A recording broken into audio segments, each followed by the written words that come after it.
Hey guys, in this video, I'll show you how to upload PDF to Gemini. Alright, let's begin. First of all, open any type of preferred browser on your PC or laptop and search for Gemini AI.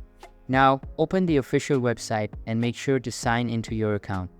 After signing in, click on the settings embed at bottom left corner and a pop-up menu will open up.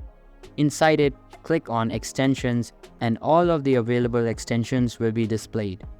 Now, scroll down a little bit and make sure that the Google Workspace is turned on. If it isn't turned on, enable it and click on Connect. Once done, create a new chat, type in @ and then select Google Drive from the menu. Now type in a command like this and you are good to go. So that's basically how you can upload PDF to Gemini. And that's it for this video. If you find this helpful, consider subscribing and giving this a big thumbs up.